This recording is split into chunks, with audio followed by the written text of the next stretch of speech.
What's going on, YouTube? Welcome to another video. In today's video, we're going to talk to you guys about two different things.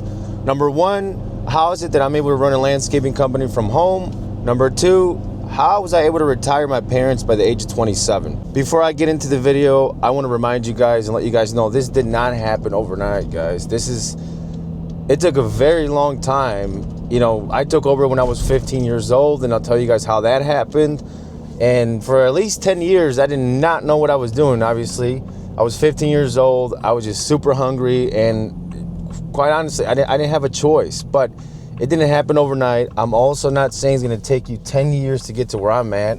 I believe you guys can surpass what I'm doing in less than that time, because the information that we have now versus what we had 15, 17 years ago, even actually 20 years ago, it's not the same. So as long as you guys work hard, consume the information, put it to work, you guys are going to be there and you're going to surpass where I'm at and many other guys in less time. But I don't want you guys to think this happened overnight and it was just something super easy. All right, so very first thing we're going to do is we're going to actually give out some hats that we made for the guys. Check this out. Pretty dope. Hope you guys can see. But yeah, they're embroidered. Shout out to Javier. I've been getting all of my shirts, hats. He's local to me. American Signs, I think that's the name of his company. But yeah, shout out to him. He's been making all of our stuff probably for like the last 10 years. Oh, I know. I do want to mention another thing is shout out to Jobber. For people that are watching and don't know what Jobber is our CRM. That's what we use for our CRM. Actually, we use them for a lot more than our CRM. We use them for our CRM, for scheduling, estimating, invoices, taking payments, all that. So if you're still using pen and paper, which I hate even saying it because I hope that you're not, I highly encourage you guys to try Jobber. And if you do want to try it, there will be actually a link in my description where you can try it for free. So if you try it, let me know how it works out for you.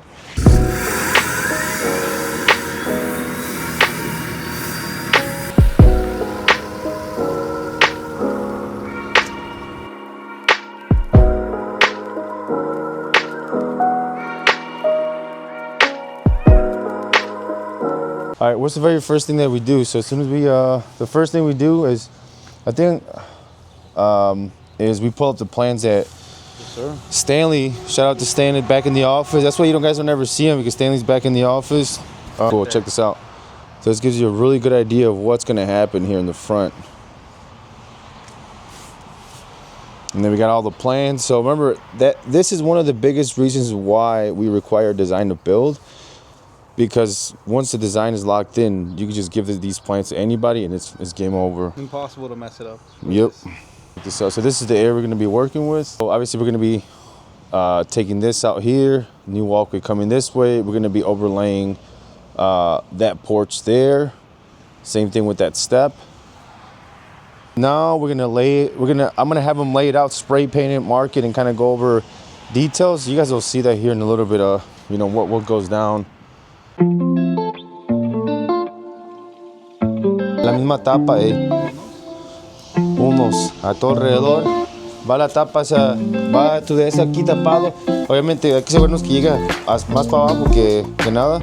Y luego ya tu tapa, y la tapa ya ves que se puede dejar, tienes que dejarla para que le quepa poquita chip, para que se nivele bien, porque si no vas a navegar. No, tapa la chingada. Sí. No, las tapas van niveladas con glue. Este es cuenta como porque búscate el centro.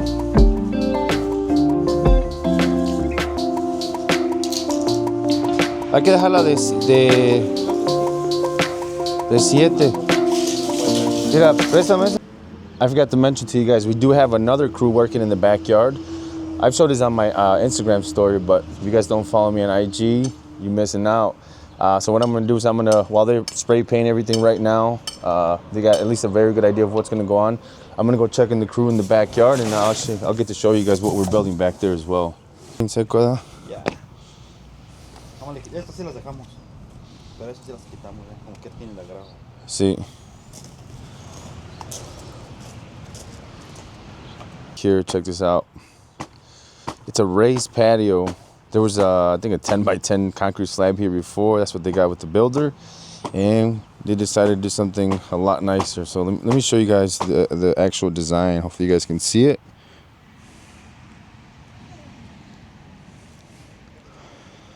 We're gonna have quite a bit of lighting. We have a fire pit, and I'll walk you guys through everything right now.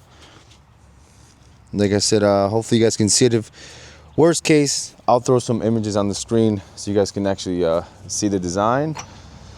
So yeah, we got steps here in the center. Right now, it looks like it's not in the center because the wall's not done yet.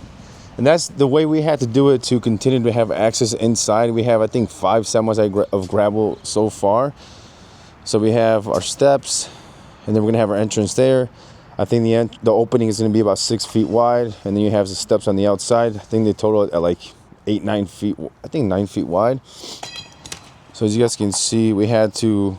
First thing is first, we did have to build a wall all the way around to protect the house. And not only the wall, but we need to make sure that there's no pressure on the house. Also, there's a barrier between the house and the wall for moisture, as you guys can see over there. What else? So yeah, we ran the geogrid all the way here, and then, well, as you guys can see it there. Also, we ran this drive grid just in case. I know this is, overkill. Another thing is we did run a perforated pipe all the way around, because remember, we're going to have a lot of water coming in here. We're going to be able to release that we want to be able to release that pressure to the lowest point. So that pipe goes all the way around. It's going to come out at the lowest point over there. I think it's over here. Another thing we did was the whole wall all the way around has a concrete footing, a 4-inch pad all the way around. But not only that, every single corner, we do have concrete footings that go 4 feet into the ground, 12 inches wide, every 5 feet. On top of that, we also did rebar tying all of this here, and then with the concrete footing, so this thing won't move. And obviously we have our gas line here, we have our fire pit. This gas line is going under here, going all the way to the gas meter over there. Nomás cuidado que no vayan a quebrar esa banqueta, eh. Some of those with us. Sí, pero todos modos cuidado porque Aquí la base, ¿de cuánto le echan? ¿Igual de 8? igual siempre. Yo digo que dicen menos, pero me gusta pero mejor que quede, gastar un poquito más grava, pero que sea. Se me hace que también esa. Sí, que viene siendo este descanso, que te quede ya de 3 pies, pues ya es suficiente.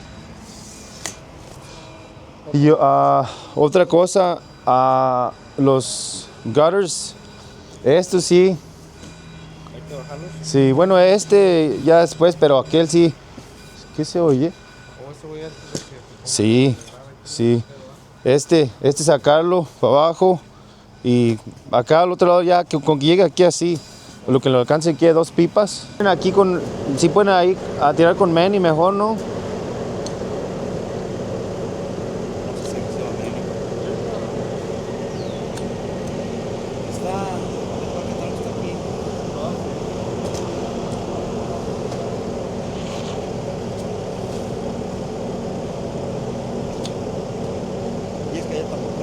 Otra cosa que me preguntaba también el vato, que si quedaba muy de picada aquí, que dejarle un escalón y luego ya bajarle aquí.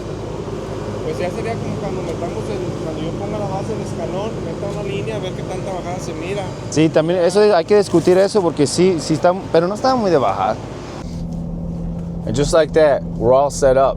I think it was about 40 minutes where we're in and out. I was able to talk to both crews that were there. One of them, obviously, they've been going already for a couple of weeks. The crew working in the front, they've been there. Today's the first day. But yeah, guys, so that's really it for me. What happened? Like I said, I just like to make sure that the customer is going to get what I sold them, because I'm still selling the jobs. Whenever we get a sales guy back in, to replace me, which we're working on soon. They're going to be the ones doing this. Like I said, I just want to make sure that whoever sold the job to the customer, I want to make sure that they're there to give them what we sold them. and even more. And so what, like, how do I make sure that everything goes as planned from here? Because from here, you know, I'm off to the office. If I'm being quite honest, I'm gonna head to the gym right now. I'll be there for a couple hours after the gym, shower, and then, you know, work for the rest of the day up until 4:30. But at that point, I'm working on the business. I'm not working in the business. And I will tell you, it does feel very weird at first. But you just have to trust your guys, and then, you know, obviously give them enough information to be able to trust them. From here, I still, even though the trust is there, we've came up with a procedure to where every day after lunch, they have to take a video. We use Loom.